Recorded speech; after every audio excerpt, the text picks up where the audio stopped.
আসসালামু আলাইকুম প্রিয় দর্শক, দেখেন এইভাবে 2 দিন আমি বাসায় নাই, এদের খানা দেওয়া হয় নাই। এরা কীভাবে আমাকে ধরছে জড়াইয়া। এদের বোবাসিস বলা নাই, এইরকম আপনাদের কার কার বাসায় আছে দেখেন। এদের খানা না দিলে এখন আর আমারে যাইতে দেবে না। বাইরে প্রচুর হাওয়া, এরা কোথায় যাবে? এখন এদের খানা দিলাম, এরা খানা খাইলো, খাইয়ে এখন আমার সাথে এই দেখেন সামনে খেলাধুলা করে। আর এদের এদের অনেক খানা লাগে, অনেক খানা দিতে হয়, নাহলে সারে না ধরিয়ে বসে থাকে।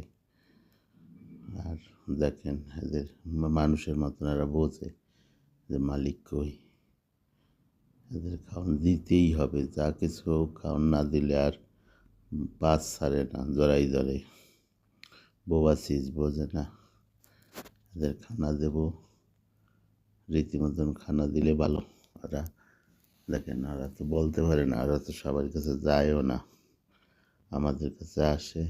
খানা পাইলে খায়, না পাইলে তো সারাদিন এইভাবেই থাকে। এভাবে অনেক মানুষ আছে, এদের পিটায়, তারপরে দেখতে পারে না।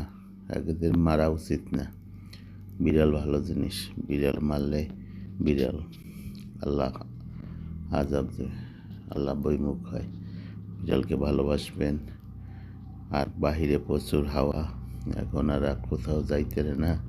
এখন আমাকে ধরছে, খাওয়ান দিতেই হবে। আরও দেখাবো, আরও আছে একটা। এই দেখেন, এরা এরা আছে, এই আছে আর বাচ্চা লইয়া কোনানে হাওয়া নাই, এইখানে নিয়ে বসে আছে দেখছেন। এই যে আর একটা 4-5টা নিয়ে এরা এখানে এখন বসে আছে। এরাও খানা চায়, কিন্তু হাওয়ার জ্বালা এদিক ওদিক যাইতে না। এখন নিরাপত্তা এখানে বসে আছে। ওকে, ধন্যবাদ।